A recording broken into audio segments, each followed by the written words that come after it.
For Session Update, I'm Shannon Lurkey. The Transportation Finance and Policy Committee is meeting today to consider the 2017 Capital Investments Omnibus Bonding Bill. The bill totals about $1.6 billion, with around $750 million in general obligation bonds and $335 million from the general fund. Let's go live to room 1200 for this meeting. Everyone, welcome to the Transportation Committee. Today is Tuesday, February 14th, 2017, and we are here to take up Senate File 210, which is the bonding transportation bill, the chief author being Senator Senjum. I will tell you folks that we've got a number of people that want to come in and testify today, so I'll just give you a heads up. There's portions of Article 1 that have to do with transportation, so we'll entertain those. Article 2, and then there's a portion of Article 3 and 4 that deal with transportation. The balance of the bill does not address transportation issues, so we will not be taking those issues up today. We will begin with Senator Senjum, who will give us a brief overview of the bill. Then next I have on deck Commissioner Zelle, and then there are, I believe, 8 other testifiers that want to come in and testify, and I will tell you we're going to limit the testimony to about 3 minutes so that we have time for members to ask questions regarding the bill when we're all done with the presentation. So if you could keep your comments to that limit of about 3 minutes, we'd really appreciate it. And with that,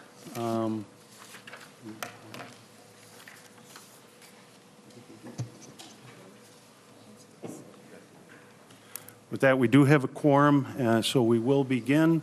Senator Senjum. Thank you, Mr. Chairman and members. It's good to be here today to talk about Senate File 210, which is if you will, the bonding bill, albeit it has a very, very strong component of transportation in it. This is the bill that came to the floor last May 22nd at about 11:45 that was not successful. There have been some technical changes recommended by council that we've taken care of on it. And I do have one more, and it's in the form of an A1 amendment that I believe it's the A1 amendment. I don't have a copy of it in front of me, but it has to do with some very technical language that is similar to what we did. Yes, Senator Senjum, we do have the A1 amendments being passed out at this time. I'm sorry? Madam Mr. President, it's A19 amendment. A19 amendment, yeah. Correct. And Mr. President, this is Mr. Chairman, this is language specific to Highway 14. It's the same language that we've used with Rice Street and 694 and other aspects of this bill as we described, the purpose of the funding and what it's going to be used for. So right away, acquisition, design, engineering, environmental analysis, and so on and so forth. And then a description of the locations where that applicable highway would be built. Senator Senjum, does this fall under the category of a technical amendment, or is it changing? There's no policy change at all. It's technical in the sense that it describes to MMB what they would pay for, and it's consistent with the other language in the bill. Members have any questions with regard to the A19 amendment? Senator Dibble. Suspend. I haven't seen it yet. Oh, we'll just take a moment so that members have a chance to look at it.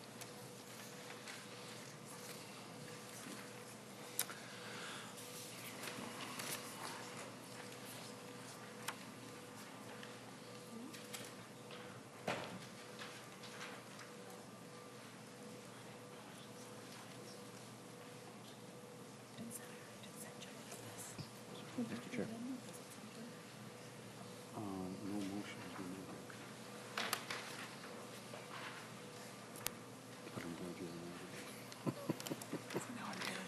made. Keep your eye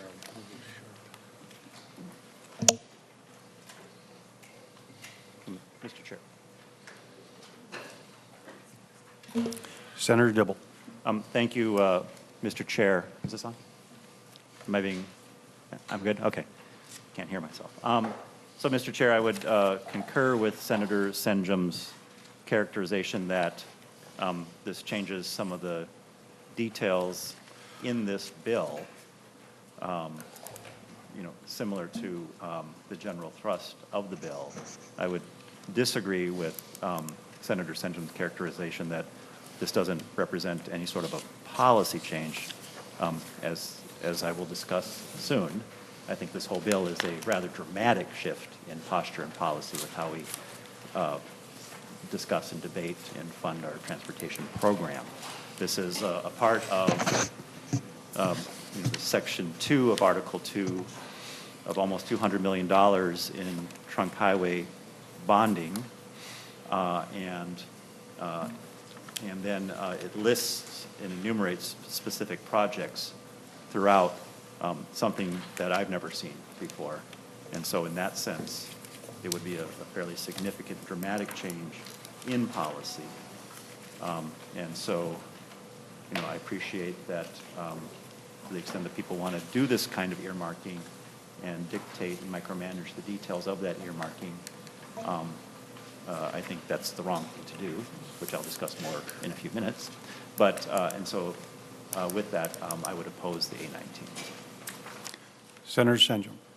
Mr. Chair and members, if the technical amendment is meant to address, yes, a portion of this bill that does deal with an earmarked project, not unlike other earmarks, which were in the bill last May 22nd. So if the argument is that you don't like earmarks, and if that's going to drive you to vote against the bill, I guess you vote against the bill. But with respect to the amendment, it is what it is in terms of trying to describe in a more specific way that MMB and perhaps needs or is better than able to deal with the financial aspects of paying for the project. Then you would vote in favor of it. I don't think this necessarily in any way changes the heart of the bill. Either like the bill or you don't, but in terms of making the bill work better, if it does pass, this would be a beneficial amendment. Is there any other members that have any questions or comments regarding the A-19 amendment? Senator Senjum, you want to move your amendment? Mr. Chair, I would move the A-19 amendment. All those in favor of the A-19 amendment, please signify by saying aye. Aye. Aye. Those opposed? No. The motion passes. The amendment is adopted.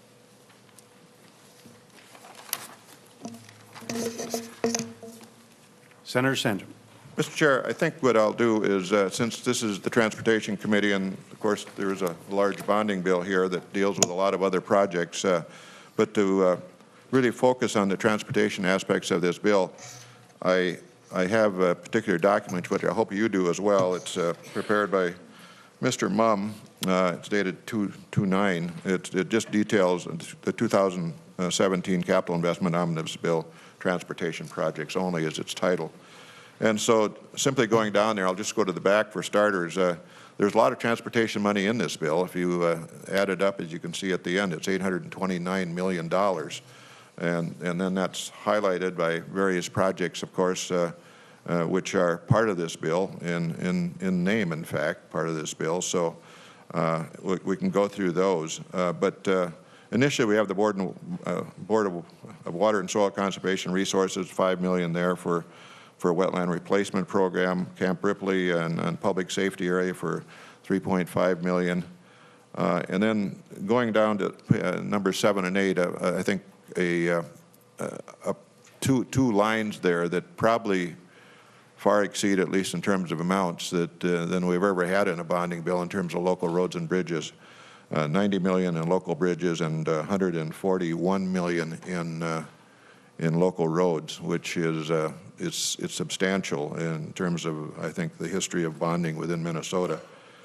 And then going down various earmarked line items, as you can go through that, they are all rather, pardon me, the local roads and bridge grants, I'm sorry, on line 6, really represent then in total the projects through, I think, line 15 line 15, actually line 16 with the Redwood County Veterans Road.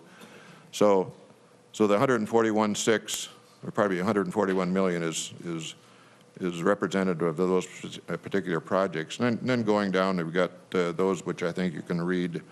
They're also part of that 141. And then more specifically, we got railroad devices, the Minnesota Railroad Authority, and Port Development Assistance, and International Falls Airport, and the Grand Rapids Pedestrian Bridge are so noted. And then in Article 2, again, 197 million for, and this is undesignated in terms of what they apply to, but those projects to which that could be applied to are Highway 23, Highway 14, Highway 10, Highway 12, the interchange at Columbus and Oka County, and the Brockton Lane interchange. And so the Commissioner has the latitude to use that 197 million on any or all of those projects. Likewise, 32 million of cash for Highway 61 and Highway 95 near Cambridge. They are so noted. And then again, going down, we've got 166 million. Some of that's earmarked, some of it's not. But those that are earmarked those that are not earmarked are, in fact, Highway 212, Highway 10 in terms of an interchange in Oka County, Highway 14, Cliff Road and I-35W improvements, Highway 53 improvements near Virginia. Has to do with an upgrade to a highway up there that MnDOT's been involved with and affects the city of Virginia. Moorhead, the railroad crossing, which we've heard from many times in our bonding committee. And then within that same 166 then are designated frame marks, for instance, 5 million for the small city assistance. And I won't, Mr. Chair, go through all those. I think they're fairly obvious and easily read. So then, and going to page 2 there, the back, we've got the Met Council at 20 million. We've got the Economic Development Agency within Minnesota. They get 10 million for various economic initiatives. And we've got the Port Facilities Authority at 140,000 for a project in Lilydale. So as we go through this, Mr. Chair, I think I want to emphasize many of us, perhaps most of us, have heard long and hard from our constituents back home or wherever about the importance of doing specific projects. Yes, earmarking is not usually done in this form in the bonding bill. There was one a couple of years ago up in the range that was done. But to this extent, it's not been done before. And I think this is simply to reflect a frustration on the part of many senators and House members as well, frankly, about the need to get specific projects done, whether it be Highway 14, Highway 12. That list goes on, including one that's not in here, I'll be perfectly frank, I-94, Senator Kiffmeyer's project. And we would hope that that would be subsequently done in this year's transportation bill in some form. But I'll just stop there, Mr. Chair. We can take questions, or you can take the remainder of your testimony. Thank you, Senator Senjum.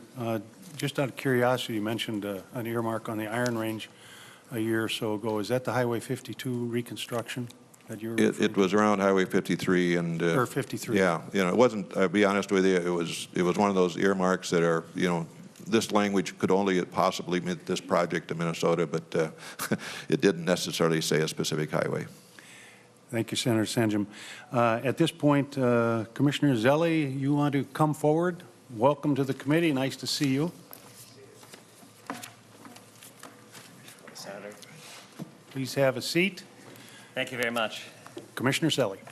Mr. Chair, Senators, Committee, thank you so much for allowing me to make some brief comments. I have made these comments before, but I appreciate the opportunity to support many of the right investments that are highlighted in the bill, but also express some reservation concerns specifically about the earmarked projects.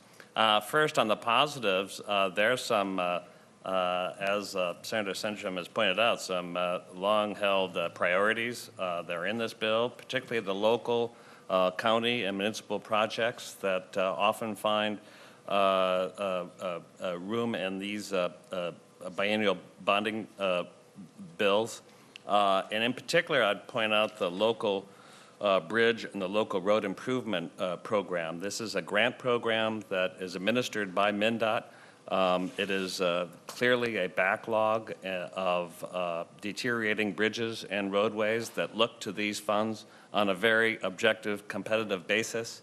But just to give you a flavor of that 90 million and 141 million, on just the bridge projects alone, we have identified a priority list of $819 million of bridge projects that are seeking state support. That's 1,300 local bridges. We have as much as 1,700 structurally deficient bridges. That would take over $1 billion of investment to address those bridges. So whereas those 90 million and 140 million for local roads is helpful, it is really the need for a long-term funding package for the entire transportation network that I hope we will continue to address for the long-term benefit of Minnesota. But just to add that there's more than just local roads and bridges that are worthy projects. There's rail projects, ports, airports, transit, and yes, even bikeways that are part of this bill, and the Transportation Economic Development Program, the TED grants. We have long been a priority for this administration and from the department, so really applaud that that is part of the project, part of the bill. I do want to kind of express the concern of two things. One is that if this gives the illusion that we're solving the dire needs of transportation, I hate to say it, we're really in the need of a $6 billion gap over the next 10 years for the state system and multi-billion-dollar gap for local roads and bridges. So really the long-term sustainable funding over time is really the important transportation funding priority. And when we are able to have funding over time, we're able to be efficient in terms of how we select projects, how we plan for projects, and how we are able to actually put them in our plans and get them done. The earmarking actually goes against that. It takes $200 million of valuable general fund cash and applies them to specific projects that aren't necessarily, and in many cases are not, in the queue for project readiness. It actually leapfrogs in some areas more projects which are ready, and it focuses entirely on expansion, whereas preserving the existing system, the deteriorating bridges, the deteriorating pavements, actually will have less funds. What I think is more frustrating for me as commissioner is to give me flexibility to apply funds to all these projects, and yet the funding is dramatically insufficient in order to complete these projects. So I think we would actually create more frustration from local communities than we already are feeling for all the projects that won't get done on a timely basis and will be inadequately funded. So I do think the Corridors of Commerce program has great benefits. I look to the legislative auditor who has suggested to us, and we agree, that we should have more transparency, use reasonable objective data in order to how do we prioritize those projects and fit it into a context of how we preserve the existing road and bridge system, both state and local, over time. I commend the letter from 11 former chairs of both the House and Senate Transportation Committees, which outline the issues associated with earmarking, and then perhaps my own letter to Representative Torkelson and Chair Stumpf last year that really outlines our specific concerns with the specific earmarked projects. Thank you so much. Thank you, Commissioner. At this point, I think we'll go to public testimony. Senator Senjum. Mr. Chair, and I will certainly stand corrected, but as I look at for instance, line 27 and those projects which would fall under the $197 million, as far as I know, and council can correct me, that money is entirely up to the commissioner to either spend or not spend on any project. I believe that he has discretion on that. we're inviting him to send that money on those projects, but I don't think necessarily the bill forces him to. And so on with other projects. You know, one moment, Senator Senjum.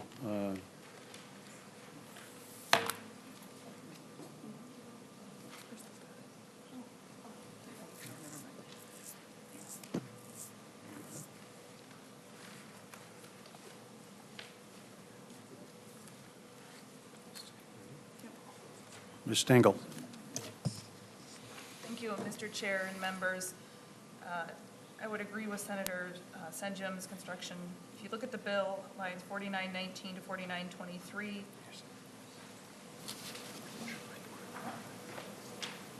Can Ms. Stengel hang on. speak in the microphone? It is on. Sorry, can I have another minute? Can I have another minute, please? Yes, yes. I see Senator Senjum and Commissioner Zelli have got their heads together. Ms. Stengel needs just Maybe, another Mr. moment. President or Mr. Chair, it may not be a question worth dwelling on. There's other testimony, but Commissioner, do you have I think anything you want to It add? may be fairly, to me, somewhat vague as I read that. Well, the language, pertinent language says notwithstanding any requirements of that section for all of the following projects in amounts as determined by the commissioner. So it does invite, but it also gives the sense that these projects need to be addressed. It is just the funding amount that's determined by us. And I'm here to say out of those particular projects, our early estimates is in excess of $400 million, and this is less than $200 million provided. So it puts us in as Senator Senjum points out, a kind of a vague conundrum. And I appreciate your comments, Commissioner. I do think that Senate Council has got an answer for us, so I will recognize Ms. Stengel. Okay. Thank you, Mr. Chair and members. I apologize for the confusion a few minutes ago. So looking at section 2, I'm looking in the bill, it starts on page 49, line 17. The appropriation is for $197 million, and that must be spent on the project specified. However, there is not a specific amount that must go to each project, so the commissioner has a discretion to choose from these projects and apply that amount of money to those projects. Commissioner, does that help? I think flexibility is always great, Mr. Chair, but I also stand by my comments that it gives a sense that there's funding for a particular project when we may not, we will not have. Okay. I'm going to recognize Senator Dibble, but then I do want to go on to the rest of the testifiers so that we don't get sidetracked. But Senator Dibble does want to address this issue. Senator Dibble. Thank you, Mr. Chair. I think I need to use, I think I need to use my outside voice. I'm not sure if this is working. So, Mr. Chair, I've already expressed my concern with earmarking. What Senator Senjum just articulated would, I think, lead the public to believe that somehow this is a suggested list. And so I don't know what's worse, Mr. Chair, earmarking or kind of earmarking and applying a pot of dollars for a specific set of projects which may or may not be ready, which may or may not leapfrog over other projects in other parts of the state that are just as meritorious for the aspirations and economic development, mobility, and maintenance needs of those parts of the state, an insufficient amount of money so that the projects can't even be done. Nevertheless, legislators being able to go to those communities that have put pressure on them to get somehow magically this list to materialize. No one quite knows how this list was developed. It was developed in someone's office somewhere, making some sort of political determinations, and then leaving MnDOT holding the bag, unable to get to these projects because they're not ready, leaving other projects twisting in the wind, not being able to fully fund these projects. But the legislature and legislators get to say, oh, we appropriated $200 million, and MnDOT and the governor, it's their fault that we didn't get to your project. So not only are we earmarking outside of all norms that this legislature has ever abided by, I mean, there's been the occasional odd exception that has, for the record, always made me very unhappy, the Highway 53 and something out west in 2008. But then we're trying to have it both ways. Mr. Chair, I'm astonished. I understand your frustration, Senator Dibble, and we'll leave it with this comment. And then I do wish to move on to the public testimony, and we'll come back and we can raise more questions. But I will say this, Commissioner. We do listen to our constituents. And we have got constituents who have raised serious concerns about the conditions of certain highways in this state, and then when we come and talk to MnDOT, they tell us, well, no, it's not on our radar, and we're not working on those projects. And I think that we in the legislature have every right in the world to go to MnDOT and say, we want you to address these projects. Now, Commissioner, you don't like the notion of earmarks, so be it. I will tell you that I think there are earmarks throughout our appropriations bills in every agency. And I work for, and my colleagues work for, people who have voted for us and sent us down here. We don't work for MnDOT. And so I would invite you that maybe you and I could have a conversation about this earmark issue at some point, because I think that what is happening is our colleagues are coming in, many of them from outstate Minnesota, and say, we have got a problem with this highway. People are dying on it, and we want MnDOT to address it. So you could maybe just give that some thought. We'll come back. I'll give you every opportunity to scold me. But in the meantime, I would like to go on to the balance of the public testifiers, if you would. Thank you, Mr. Chair, Commissioner. and I look forward to that conversation. Mr. Chair, can I just interject? Senator Sendra. Once, Senator Dibble has nicely told us what's worse. In fact, I think he cited the double worse. But I think what's better is getting started. This bill gets us started on some critical corridors of Minnesota. And I will tell you, there's no state in the country that's ever started projects, at least in transportation, that doesn't ultimately finish them. And I'm confident if we get the money here to get these things started, that there'll be money flowing on the backside to finish them. Thank you, Senator Sendra. Now we're going to go to public testimony, and then we'll come back. Gary Krols from West Hennepin, Karen Foreman from Mankato, and Kevin Rainey from Owatonna. If you would approach the testifying table.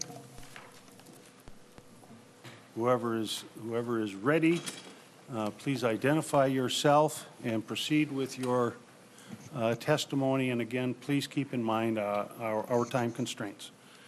Mr. Chair and committee members, for the record, my name is Gary Krales, the Director of Public Safety for West Hennepin Public Safety Department, and I chair the Highway 12 Safety Coalition from roughly Wayzata all the way to the Wright County border. Cities included in that are Wayzata, Long Lake, Orono, Medina, Maple Plain, Independence, Delano, Montrose, Waverly, Howard Lake, Cokato, and Franklin Township. Last year, I was here and presented a very similar presentation to you. I'm not going to put up all the slides like we did last year due to time restraints. And I thank you for allowing me some time here today to discuss Highway 12 funding again. I want to tell you that in total, 26 people have lost their lives on Highway 12 between Wayzata and the Wright County border in the past 6 years. And unfortunately, since the last time I presented to you, roughly a year ago today, 2 other people have been killed on Highway 12. Alex Grinnell from Maple Plain on April 30th, and Richard Jacobs from Waconia on January 13th, 2017. When we formed our coalition, we adopted the Toward Zero Death safety improvements to reduce deaths and serious injury of education, enforcement, emergency medical service, and engineering. We have done all of those, and we are working on the engineering with MnDOT, but I'm here to, in front of you to say we need to speed up the process of getting funding for Highway 12. We did accomplish some great things in 2016, but we need to speed up where we go with the specific intersection of County Road 90, County Road 92, and a concrete median between County Road 6 and County Road 29. As we speak, I'm going to tell you that the road was built in 1930 through Independence. It had one upgrade since 1950, and it has not, this 5.4-mile section through Independence has not been improved, with the exception of what we did this year with some left-hand turn lanes at County Road 92. We did a safety audit, and it says in 2015, the safety audit from MnDOT reported that this 5.4-mile section, you and everyone else in this room, including myself, my officers, firefighters, and all my citizens, are 2 times more likely to be killed on this section or seriously injured than any other state highway similar to its size and character. There are too many cars on an old road with metro-level volumes of traffic. And what we're asking in this bill is to speed up the process. We have discussed with MnDOT and have some plans in place for a roundabout at County Road 90. We're looking at a single intersection at County Road 92 north and south, and that concrete median divider that we discussed. I'm here to tell you that no funding has been set aside until 2021. So if we have a highway that is 2 times more likely for people to be killed or injured than any other highway in the state, the funding is set for 2021 for an intersection at County Road 90. Nothing for 92, nothing for the concrete median, and nothing for a redesign of this old highway. The highway has been fixed from Minneapolis to Maple Plain, and it has been fixed from Delano to Wright County. But for whatever reason in the metro, we have a road from 1930s, 5.4 miles, that hasn't been discussed or fixed. And that's why we're here, to try to speed up that process. I know and realize that I cannot bring back, and you cannot bring back, the lives and the serious injuries that have occurred on this highway, but I know what we can do together is to speed up this funding process and make this happen. It needs to happen. It is a major highway coming out of Minneapolis, headed up to Willmar, and there's a small area that still has not been redone. We need to find a way to fund it. Thank you. Thank you, Mr. Krols. Ms. Foreman? Thank you. Mr. Chair and members of the committee, my name is Karen Foreman. I'm a member of the Mankato City Council, and I'm president of the Highway 14 Partnership. The Highway 14 Partnership has over 60 members that are cities, counties, chambers of commerce, and businesses along U.S. Highway 14. We advocate for the expansion of the highway to 4 lanes from Rochester to New Ulm. We are here today to support the inclusion of funding for the Corridors of Commerce program.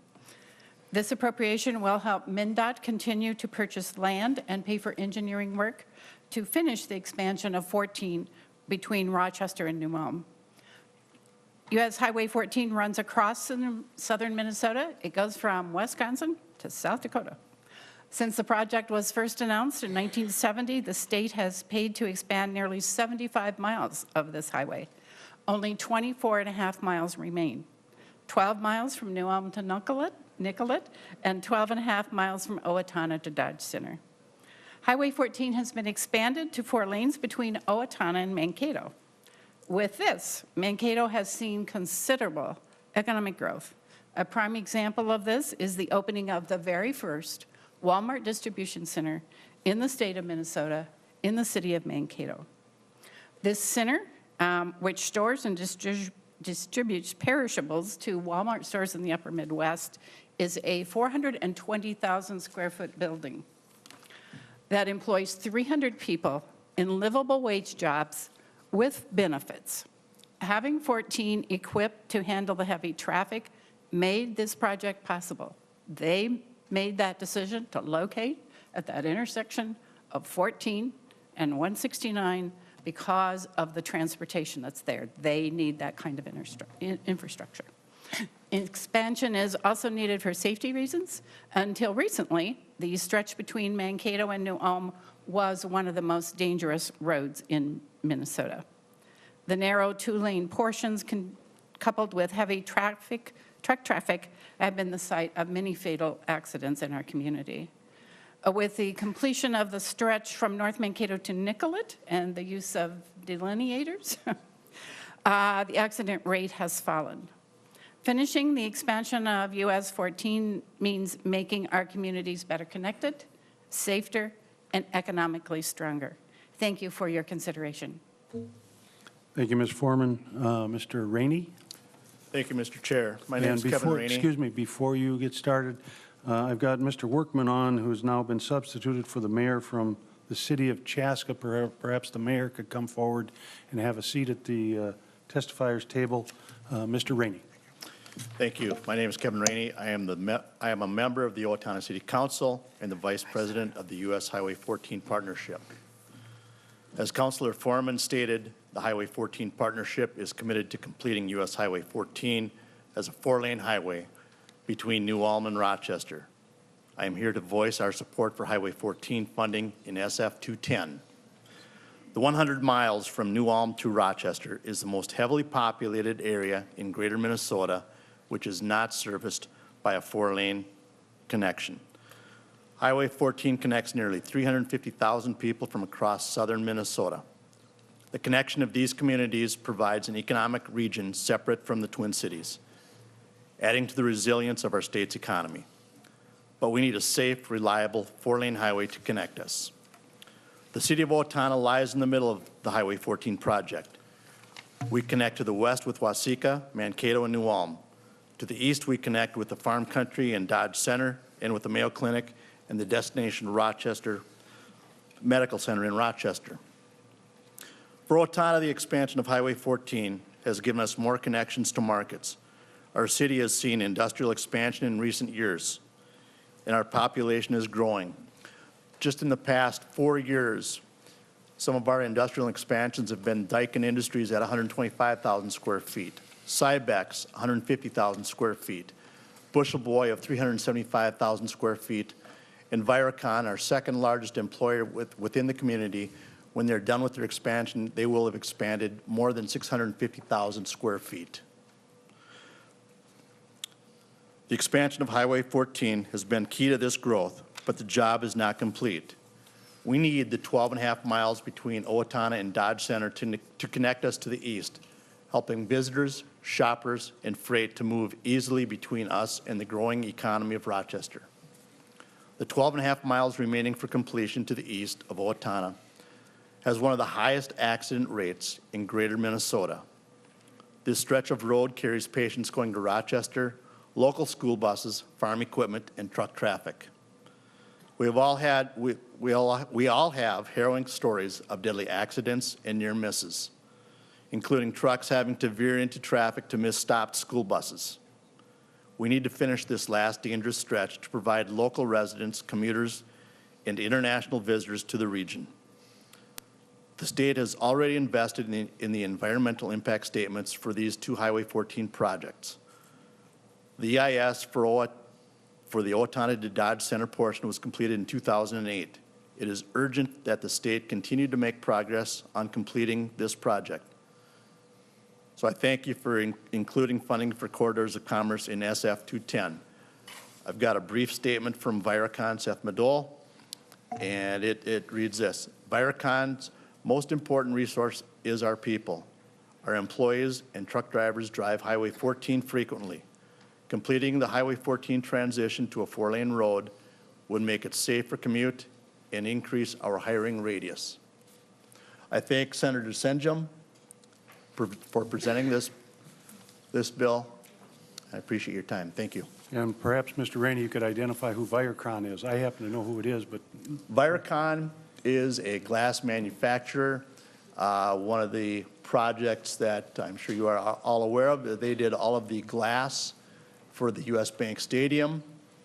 And I'm proud to say that my wife works at Viracon. She was the project manager for all of the glass at the Freedom Towers. thank you, Mr. Rainey. Thank you. If Ms. Manderscheid would come forward at this time, and I'll recognize the mayor from the city of Chaska, but I don't have your name, sir. All right. Good morning, Mr. Chair, committee members. My name is Mark Winshuttle. I am the mayor of the city of Chaska, and I have along with me our city administrator, Matt Podorowski. First off, thank you for allowing us time to testify today about a project that we would certainly like your help with. We would like to construct an interchange at the intersection of County Road 212 and County Road 44. It was previously 140, so the bill might say 140. It's being changed, but it's still there. The project has multiple benefits. For us, it's going to open up almost 1,000 acres of smart development. You get 400 acres of business park development, 600 acres of residential and mixed-use development within the city of Chaska. This project has the capacity to create nearly 4,100 new jobs because of this new access on the Highway 212. The project is maximizing the state's original $300 million investment into Highway 212. We are reusing the infrastructure that is already in place. Instead of replacing a 10-year-old bridge, this plan allows us to use the original one. Because of the way we are doing, it's just a half an interchange, as that is all we feel is necessary at that point, making it more economical. Where a full interchange is well over 20 million, we were looking for about 10.5 million. Doing this project, we don't anticipate increasing traffic on Highway 12, only making it on Highway 212, only making it more efficient with multiple access points to the highway. We will utilize the Chaska-built transportation, sewer, and water infrastructure that's in place when we built the 4-lane Highway 212 back in 2006. Another huge benefit for this will help relieve the congestion at 2 nearby intersections on Highway 212 that are near or at capacity, even though there's a lot of projected growth in that area. County Road 10 and Highway 212 to the south, County Road 11 and County Road and Highway 212 to the north. This project already has approval from MnDOT and Met Council and is supported by our local community. We're asking for $10.5 million in state bonding funds to build this interchange. Carver County and the City of Chaska also plan to spend $22 million on improvements related to this project.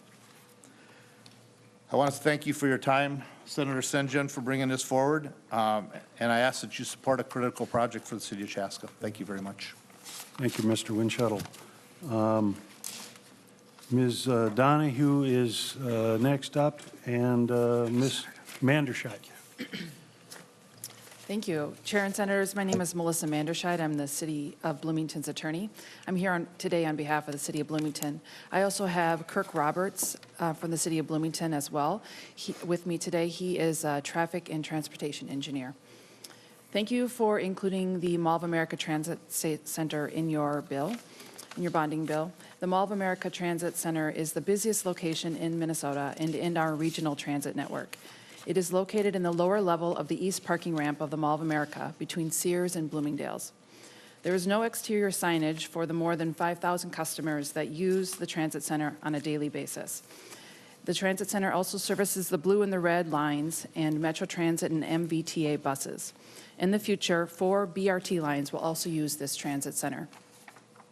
Currently, there is an external security checkpoint at the entrance, so all buses, deliveries, trucks, contractors, and Mall of America employees have to stop outside the ramp for a security check. This results in delays for all that are trying to enter, as well as congestion along the roadway along the ramp. The current transit center is functionally obsolete, and the customer experience is pretty rough. A new transit center has been designed to overcome the issues I've described, and the next step is funding the $26 million project. The City of Bloomington has committed $5 million, Met Transit has committed $2 million, CTIB $2.25 million, and the federal government $7 million. These federal CMAQ funds will be pulled back by the federal government if the project isn't funded by June of this year. If the project isn't funded, the state will lose the $7 million. So thank you for including this important project in the Senate bonding bill. Thank you, Ms. Manderscheid. If Mr. Snell would come forward and have a seat at the table, and I'll recognize Ms. Donahue. Go ahead. Thank you, Mr. Chair. I'm Margaret Donahoe. I'm the director of the Minnesota Transportation Alliance. Thank you for the opportunity to go on the record in support of the funding for transportation in Senate File 210. Minnesota does have a long history, going back over 20 years, of including transportation projects in capital bonding bills. And we've provided this handout that does a good job of showing the projects that have been included in past years by the legislature for transportation, because it has traditionally been an important part of the capital bonding bill to take care of these state-owned transportation assets. Of course, transportation does have dedicated funds, the Highway User Tax Distribution Fund, the Airport Fund, the Transit Assistance Account. But again, we still need both those funds and some supplemental assistance in the capital bonding bill. For local governments in particular, they continue to struggle to take care of thousands of miles of roadways, hundreds of local bridges, and the Constitution, of course, requires that 62% of the money in the Highway User Fund be directed to state highways. 29% has to be divided among 87 counties, 9% among 148 MSA cities. So the bonding bill has been an important way for local governments to continue to maintain local roads and bridges. From 2006 through 2015, the legislature provided a total of $285.3 million for the local bridge program, leveraging almost $570 million in total funding and allowing hundreds of local bridges to be replaced and repaired. The local road improvement program from 2002 through 2016, the legislature has provided $139.3 million in funding, again, leveraging other funds to complete 289 road projects. So these programs have been very important and very successful in allowing a lot of projects to get done around the state that otherwise would not have been done. This year in particular, we appreciate the higher amount for the local bridge program that's contained in Senate File 210, because as you heard from the commissioner, not only do we have a huge list of bridges that are deficient, but in particular, there's the 10th Avenue Bridge in Minneapolis is requesting $31.8 million, and the 10th Avenue, or the Kellogg Avenue Bridge in St. Paul is requesting $42.9 million. So those are very significant projects that will require more than the usual amount of funding for that program. The other handout that we've provided is a list of projects from counties, 66 counties, that have submitted projects that could be completed in the next 2 years if funding is provided for the local road improvement program that will not otherwise be completed because these counties don't have funding for these projects currently.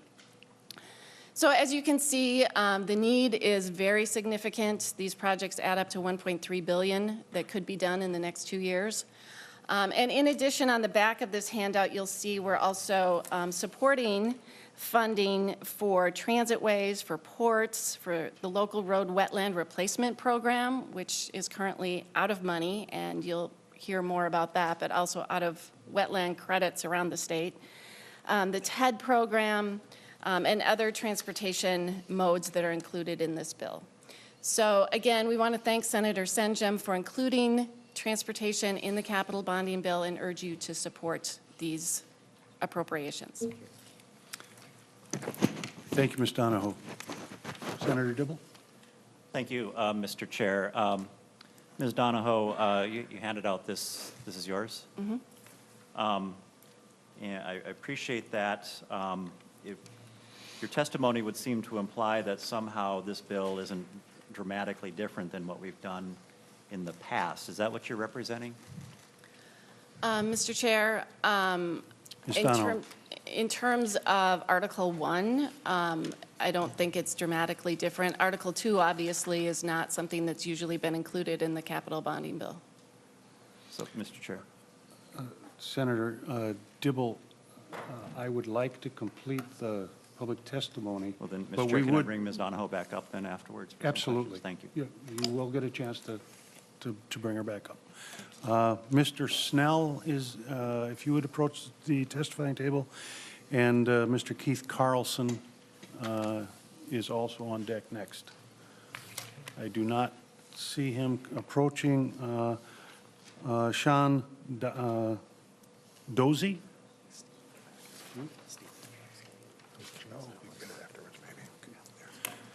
Mr. Snell, go ahead.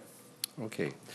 First of all, I want to thank the committee for allowing me to come and testify for this project that we desperately need in the White Bear area.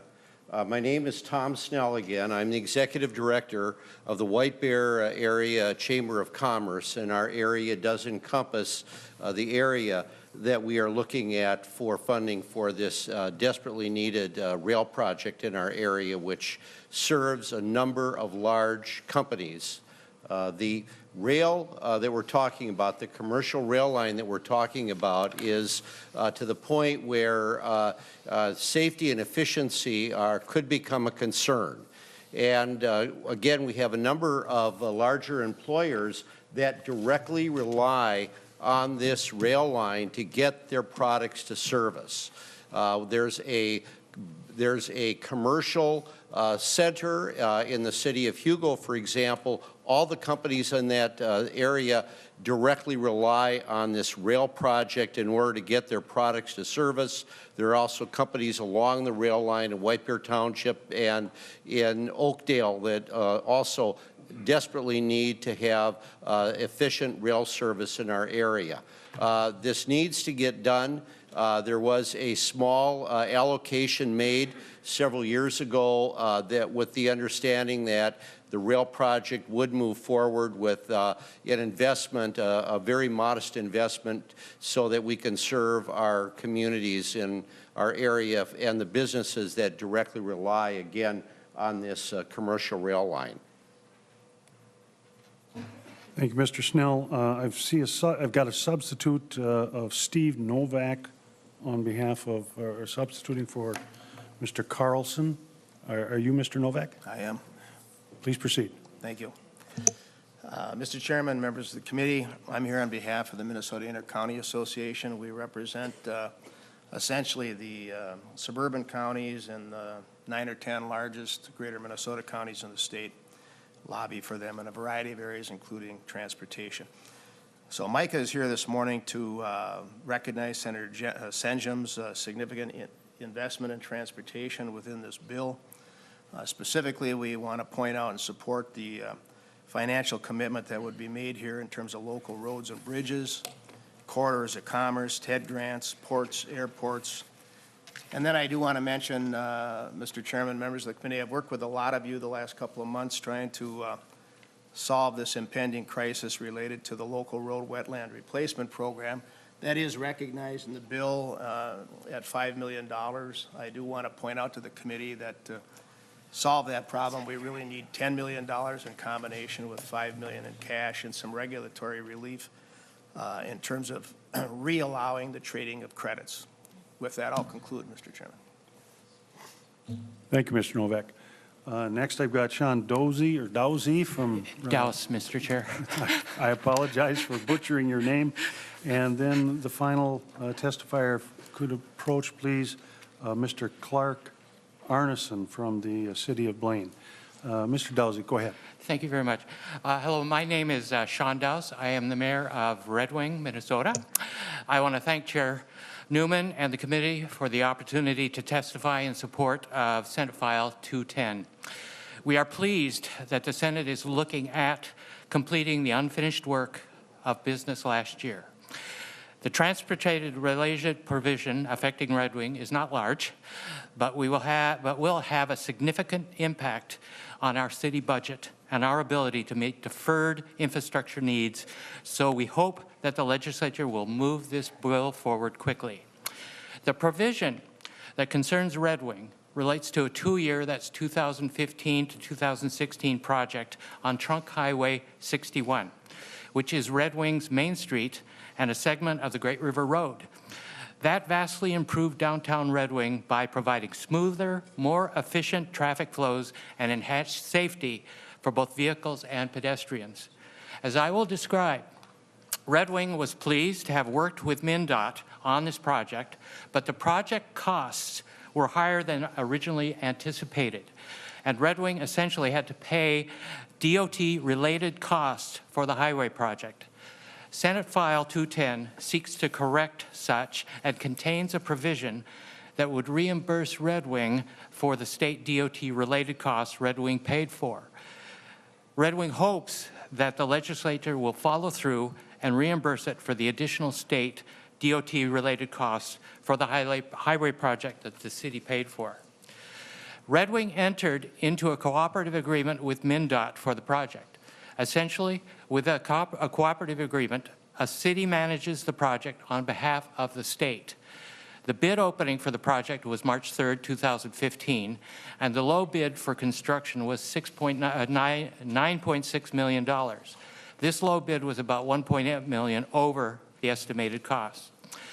Of the $1.8 million, both MnDOT and the city attributed approximately $1.3 million to DOT-related costs for the highway project.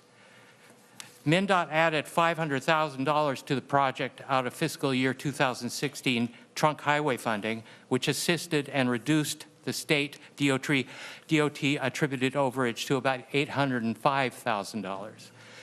We now have closed out the project with Red Wing paying the DOT attributable costs of $805,000.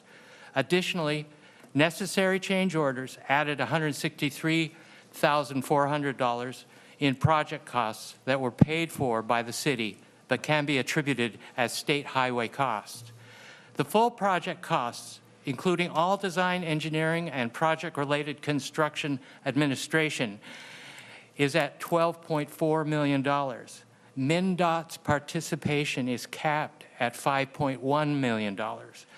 Red Wing is therefore currently expected to provide the balance of $7.3 million, which is very difficult for a community of Red Wing's size. We thank Senator Senjum for including this reimbursement in Senate File 210, as it was included in the end of session bonding bill of 2016. Passing this bill will assist Red Wing in meeting pressing infrastructure needs that have been deferred as a result of Red Wing paying the $805,000 in DOT-related costs for a highway project. We appreciate the committee's time and respectfully request that the committee support the quick passage of SF 210. Addressing these projects from last season will allow the legislature to move forward with a clean slate on critical transportation issues. I thank the chair and committee for their time for this opportunity. I just want to point out that our Senator Mike Goggin is here in support of this bill too. Thank you, Mr. Dowles. Mr. Arneson? Yes. Mr. Chairman, Senators, Clark Arneson, Blaine City Manager, Mayor Tom Ryan will be joining me up here. We first of all want to thank the committee for your support of this project, and also want to thank Senator Senjum for inclusion of our project in Senate File 210. This is a request for a reconstruction of 105th Avenue in Blaine that serves the National Sports Center. It was a turnback project in 2015. I want to emphasize this is a project that is shovel ready. Blaine has never asked for a bonding request before, to our knowledge. This is our first time. We wouldn't be asking for this if we could assess this improvement. This is a state facility, and we cannot assess it. Our history is that we would. It is also a project that we are providing one half of the money for. We will start construction immediately upon receipt of the bonding dollars. This project is an extremely important safety improvement, and it is of state and regional impact and importance to the state of Minnesota. I'll let the mayor speak now. My name is, I want to thank you for the... One moment. My name... Go ahead. Okay. I want to thank you for the ability to speak Yeah, here today. and no problem. I don't have you on my list, I don't think. So just state your name. Okay. And give us your testimony. All right. My name is Tom Ryan. I'm the mayor of City of Blaine. Mr. Ryan. I had the privilege of serving back when Governor Perpich built the National Sports Center. Yeah, I think I'm the only one left. But we're here asking for some help building the road that runs the entire length of the National Sports Center. The road is not repairable anymore, and we've asked, it's about a $7 million project. We're asking for $3 million to finish the road. We have approximately 1,100 soccer teams coming in here, sports teams, from around the United States and from around the world. And it's something that we've needed for the last couple of years, but I would appreciate any support that we can get to help this, because it's become a safety concern. for everybody that works and uses the road, and we could certainly use some help. Thank you, Mr. Ryan. We've now gone through all of our testifiers, and I'll begin recognizing members in the order that they have requested. The first on the list is Senator Kiffmeyer.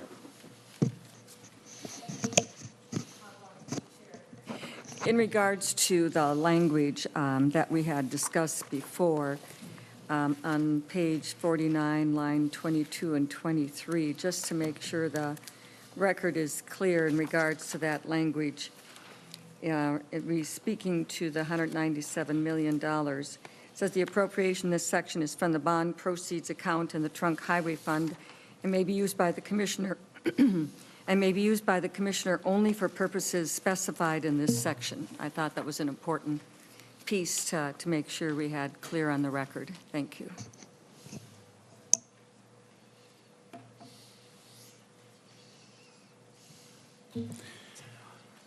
Senator Osmic. Thank you, Mr. Chair. A roll call vote, please. Roll call requested. Roll call granted. Thank you, Mr. Chair. Question for Senator Senjum. Senator Osmic. Thank you, Mr. Chair. Senator Senjum, the bill that's before us, this bill is not only substantially the same as the bill that crashed and burned on the Senate floor in the last 15 minutes of session. It's is it word for word identical, or could you highlight the differences between what failed on May 22nd versus what we have in front of us today? Senator Senjum. Senator Osment, for all intents and purposes and projects and amounts, this is the same bill. If I would tell you the differences there, the differences are emboldened, if you will, in a technical amendment that we did in the bonding committee last, I don't know, a couple weeks ago. They're very specific, and they are much like the amendment we had today in terms of better enabling MMB to adjudge reimbursements and so on and so forth, and what really qualifies for a specific project. But with all intents and purposes, projects amounts, it's the same bill. Follow-up, Senator Osmic. Senator Friends. Thank you, Mr. Mr. President, can I just offer? There is one project I do remember. The Bemidji project fell out. There was a dental project up there, and they decided not to pursue that. So there are finite differences, but not many. Any follow-up, Senator Osmic? Senator Friends, and I understand you have a testifier you'd like to recall. Mr. Chair, if it's okay, I'd like to have Ms. Karen Foreman return for just one question, please. Sure. Please come to the testifying table. Senator Friends. Ms. Foreman, thank you for your testimony. It's nice to see you again. I'd like to ask, for the committee's sake, you've heard discussion here about the ways in which the completion of Highway 14 to New Ulm might be financed and the different options. My first question is, you understand that discussion as a decades-long member of the Highway 14 partnership? Yes, sir. Would you mind? Yes, sir. Senator Friends. Thank you, Mr. Chair. Would you mind telling us, how do you think the members of the Highway 14 partnership and the people in our community feel about the debate about how that completion might be financed? Ms. Foreman.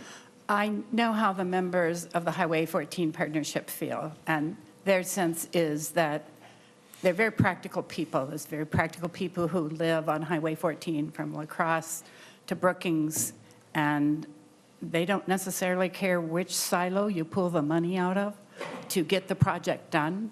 They have seen the enormous economic benefit that has happened in Owatonna and Mankato, and they know it's important to get it done.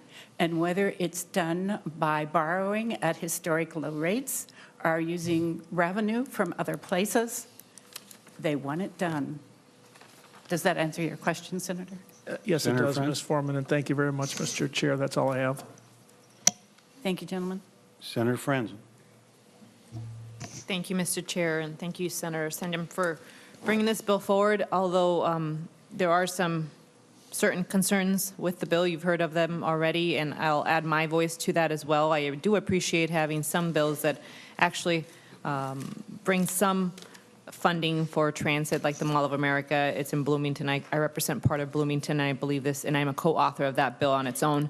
So I'm excited that that's in there, but certainly I'm also concerned with what Senator Dibble has mentioned before, and a lot of us echo in terms of this is really not a comprehensive bill, and it's not what I'd like to see moving forward as a legislator who's been here 4 years, and this is a 5th year. And early on, we've had some proposals that were intended to be more comprehensive. You heard from Commissioner Zelli that the $6 billion gap that we're expecting every year, it's real. And I don't believe this is really a bill that's going to do much in terms of filling that gap. And with all due respect, I believe that it won't really do much to even get us close to that.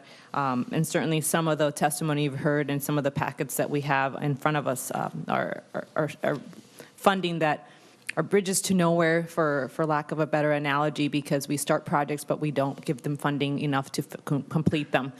So I think that's a disservice. Certainly want to and appreciate the testimony for Highway 12 and 14. We know that those issues are real, that there are serious concerns with those projects, and they need to be funded. I intend to vote for this bill, but in no way, shape, or form do I express that I'm content with the option that we have in front of us today. And I do want to say that I appreciate also the funding for Safe Routes to School. It's also something that I've carried in the past, and I know Senator Dibble has before. It's not a great position to be in when you're voting for something that does not much for our state highways and transit and transportation, multimodal, and I appreciate the fact that we are doing something, and that's why I'm voting for this. But if this comes back, we know that a bonding bill has to originate in the House. If it comes back the same way it looks today, I don't know if I'll be able to support it at the end of the day, but I will support it today. Thank you. Any comments, Senator Senjum? Madam, pardon me. Yeah, I know. We've all been there, haven't we? Mr. Chairman and Senator Franson, yeah, I certainly appreciate your willingness to support this. It's not the all everything. There's no question about that. But I won't call it a Band-Aid either. I don't think you can say $829 million is not a significant contribution to our state roads and bridge, highways, et cetera. That's real money, and you know, when you think about where we've been, it's what we're, you know, the reason we're doing it, of course, is we haven't had a transportation bill for the last couple of years. I do think we're going to have one this year, and so whatever we do here will complement, I think, to some great extent, what we'll do sometime in April or May around this committee table. So I'm hopeful. I think of this in a very positive way in terms of moving Minnesota forward, and that's in particular in the area of transportation. So I'm sort of upbeat about this element of the bill. Normally, on a bonding committee, wouldn't necessarily dwell this far into a transportation program. But we did because we haven't had a bonding bill for, well, frankly, we haven't had a transportation bill for a long time, haven't had a bonding bill of any substance for a long time. So I'm hopeful this can move forward. Thank you very much. Senator Jasinski. Thank you, Mr. Chair. And thank you for the testimony from the Highway 14 people, which is heavy in my district as well as all these projects. And, you know, being new as a freshman, coming up and listening before I got here of what was going on, and it's unfortunate, I believe. It seems like it's a political football between transit in the cities, in Metro, and outstate roads and bridges. And, you know, the only problem with this is all Minnesotans lose if we don't pass this bill. There's projects in here for everything throughout the state, and not only the transportation portion, but the other portions. And whether you call them earmarks or directives, they're all projects that we need in Minnesota. I'm in support of this bill. Is it perfect? No. Were there other things I'd like to be seen in there and see specific amounts for Highway 14? Yes. But I think it's probably one of the largest bonding bills that I've heard of since I've been paying attention. I think it does a lot of projects. I've been working with Senator Frentz on a bipartisan way to get Highway 14 done, as we all are. I would be supportive of this and really just ask that we work together to make all of Minnesota better, no matter where, if it's in the metro, in light rail, or in outstate Minnesota. I've met with other people, and I understand the importance of light rail in downtown, so I understand that totally. I've lived in St. Paul now for the last 2 months since I've been elected. I understand that. But to use this political football to go back and forth between transit and outstate roads and bridges is disappointing at best. So I would like to see somehow that we get these projects, and the political football goes into who picks these projects, in either if it's Corridors of Commerce, or if the Commissioner Zelli is picking these, or the governor, where it's going on. But if these projects don't get passed and we don't continue on with bonding for our roads and bridges and light rail, every Minnesotan loses. So thank you. Senator Jensen. Thank you, Mr. Chair. Thank you, Senator Senjum. It is with some mixed feelings that I support this bill as well. I appreciate your optimism that we can do another bill, and I hope that your optimism permeates this entire committee so that we do get it done and come back with another bill this session.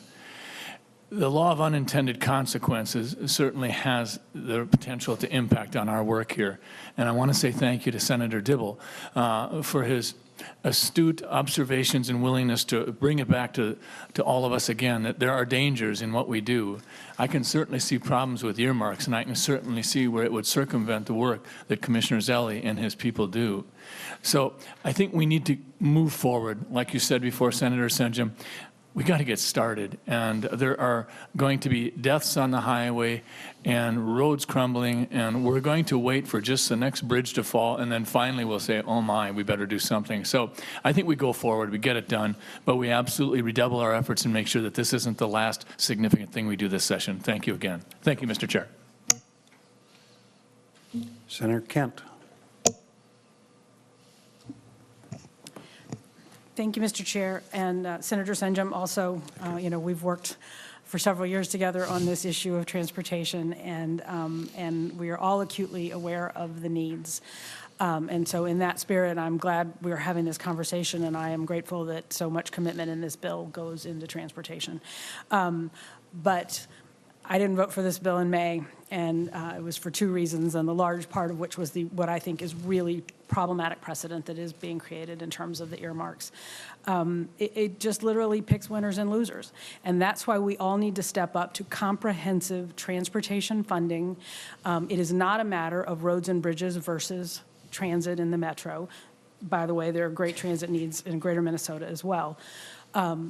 It is the desperate need for a comprehensive solution that addresses all of these problems. We have all been around the state. We have all heard and we've had testifiers in from every corner of this state, bringing to our attention the very, very real needs that exist everywhere.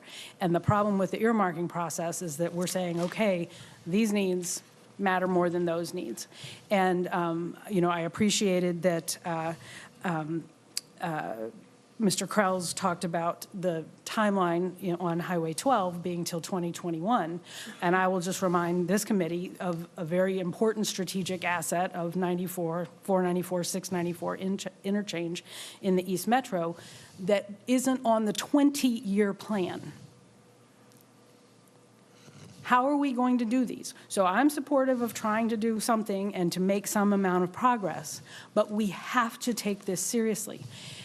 Likewise, when we talk about metro area congestion and problems, I'm really troubled by the fact that transit is being characterized in a lot of ways that I believe are inaccurate. I'm not saying you've done that, I'm talking about the bigger picture, but as a result, there really isn't meaningful transit support in this bill.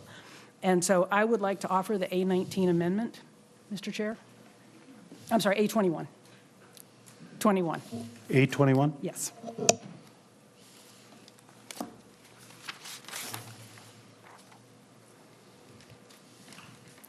And Mr. Chair, I can begin talking about it while it's being distributed, if that would be helpful. Why don't we wait, Senator Kent, till it's passed out?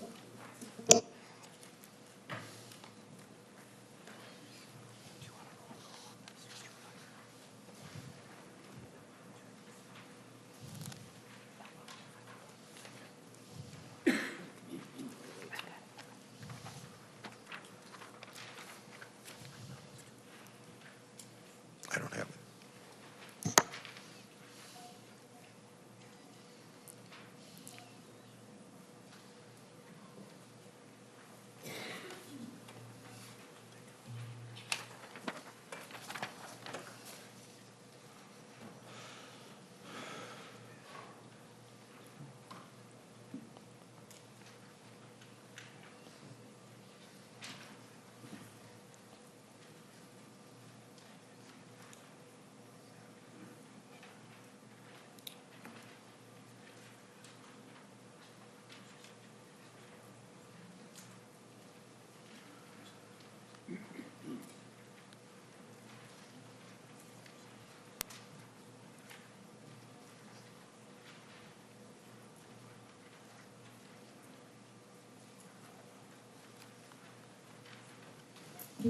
Senator Kent. Thank you, Mr. Chair. Just picking up where I had left off in terms of talking about metro area congestion and the challenges of us meeting the needs of our future economic development and growth and jobs and everything that we all agree we need. If we don't make some intelligent investments into a transit system, that's just going to force us to build more lanes, and that's going to limit our ability to build lanes and highways and roads and take care of them in greater Minnesota. So this, to me, is a very modest, common sense approach that focuses on the bus infrastructure of the metropolitan transit system. All of these lines are buses. And when you add, and this is just to keep each of these projects moving forward towards the system that is being proposed as part of the metropolitan transit system. I would just point out by context, you know, the current amount for the Gateway Corridor busway, which is the gold line that would run from Union Depot out to Woodbury, both ways. It would bring people from the St. Paul area out into Washington County, where businesses desperately need people to fill good jobs, and it would bring those jobs to people in St. Paul who desperately need those jobs. But the immediate need for that line to keep it on track is $3 million. If we don't keep that project on track, we're looking at a $17 million cost increase just because of the delays. So you can see where it is a modest amount of money, relatively speaking, that will ultimately save money over time, and it will bring us the kind of bus infrastructure that I think everybody on a very bipartisan basis has agreed that we should be investing in, and it would set the metro up for success, which is good for the whole state. And so with that, I would ask for a roll call, Mr. Chair. Roll call requested, roll call granted. Senator Senjum. Thank you, Mr. Chairman, and Senator Kent. I look at this amendment, and you know, it's a worthy amendment from the perspective of the bonding chair. If the bonding bill, if almost any stitch of this bonding bill comes apart, it all comes apart, and so I would resist and suggest to the committee a no vote on this. Not that it's not certainly a good cause. And I'll just incidentally just tell you this morning, I nearly Facebooked this because it was so profound. I happened to live across the highway, and I'm able to look at I-94 coming in from the East Metro area, and it was a ribbon of cars moving maybe 20 miles an hour, all as far as you could see into Minneapolis. I mean, I'm looking at that, and I'm thinking, frankly, my hometown, where I can get to work in 12 minutes. How do these people do this every day? And we have to, Senator Kent, get ourselves more involved in transit. We just can't. You can't build another lane on I-94. It'd just be financially impossible.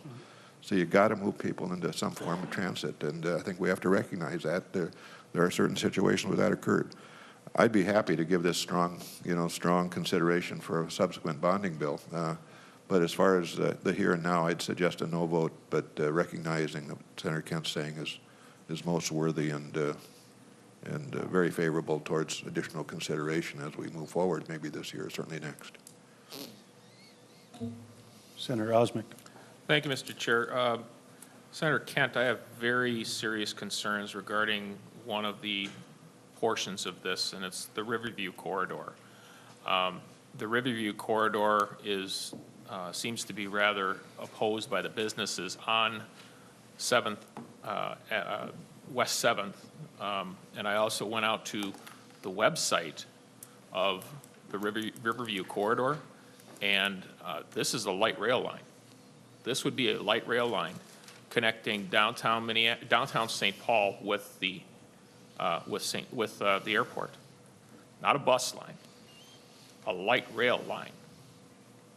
I have very serious concerns about moving that ahead, as the business owners who have come to my office have expressed the disaster of trying to fit a light rail line down West 7th, which would directly impact businesses who have spent an inordinate amount of money. If anybody remembers Casetas, that they put in millions of dollars into upgrading their facility. I recommend a no vote on this. This is not an expansion of bus lines. This is an expansion, in some cases, of light rail. And we need to have a serious vetting of that before we start even additionally projecting dollars to go into these going into this, that type of activity. Thank you. Senator Kent. Mr. Chair, and to Senator Osmick, all of these lines are in various stages of planning, and you raised certainly very good concerns. I know there are a lot of questions from the business community there on how that's going to work, but it is important that we continue the planning on these processes. And at $19 million for all of these lines, we are not installing a major light rail line with this particular amendment. Thank you. Senator Dibble. Thank you, Mr. Chair. Senator Kent made the point that I was going to make. I don't think it's appropriate to demagogue on LRT at this point and beat up on this particular amendment. These are all under consideration and discussion. I would encourage support of the Kent amendment because it introduces some measure of geographic balance. In this bill, to the speech made earlier by Senator Jasinski, and gets us away from the push and pull over who's favored and who's disfavored, in our transportation debates in terms of who gets to access mobility services and economic opportunity in this state. This bill is glaringly remiss in its support for metropolitan area transportation services. It has the Orange Line, for which I'm grateful. It has the Mall of America station improvements, but it's certainly given the extensive list of support for highways and interchanges all over the state and practically silent on what the metro area needs. And this is an extremely modest request, $19 million. I don't know what Senator Senjum is referring to when he says any stitch of this bill will cause it to fall apart. This bill was drafted in privacy in someone's office. No one saw it until it appeared on the floor. So I don't know what causes it to be so sacrosanct in every word. He introduced a rather major amendment without it really explaining it when he presented the bill just a few weeks ago in the bonding committee. Why wasn't that Mr. Chair, stitches out of the if bill? Senator Dibble could use his microphone, I think it'd be easier for the audience to hear. I think my microphone is broken. So.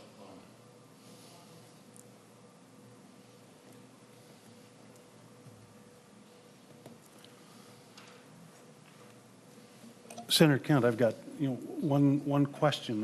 What would your thoughts be with respect to the A21 amendment? Given the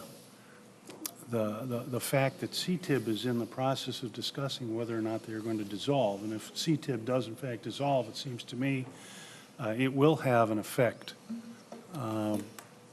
on transit within the metropolitan area. Any thoughts on, how do we deal with moving forward with, funding of the type that is described in the A21, given the fact that we are also trying to keep an eye on what CTIB is going to do? Your thoughts, Senator Kent? Excellent point, Mr. Chair. And we're all waiting to see how that is going to play out. And it has a lot of implications. But in the meantime, this is the bill that is before us today, and we are working with current law with CTIB. And so that is why I think this is the appropriate time to bring this forward. If we get news from CTIB later that causes us to make a change, we can certainly entertain that at a later time as a body within the Senate. Any further discussion on the A21 amendment? Seeing none, there's a roll call. Roll call has been requested. Mr. Nelson, you'll take the roll. Newman? No. Newman, no. Anderson? No. Anderson, no. Carlson? Yes. Carlson, yes. Dibble? Yes. Dibble, yes. Franzen? Yes. Franzen, yes. Frentz? Yes. Frentz, yes. Hall? No. Hall, no. Jasinski? No. Jasinski, no. Jensen? No. Jensen, no. Kent? Yes. Kent, yes. Kiffmeyer? No. Kiffmeyer, no. Little? No. Little, no. Osmek? No. Osmic, no. Senjum? No. Senjum, no. Westrom? Westrom, no.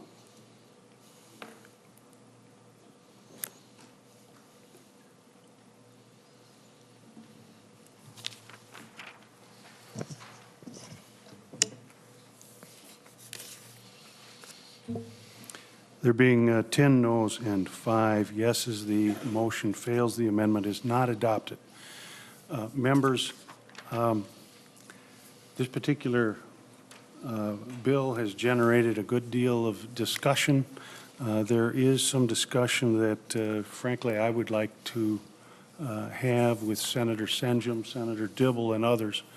And given the fact that we have now reached the end of our hearing time, I'm going to lay this bill over, and we will pick it up at a different meeting. So the bill is laid over, and with that, we stand adjourned.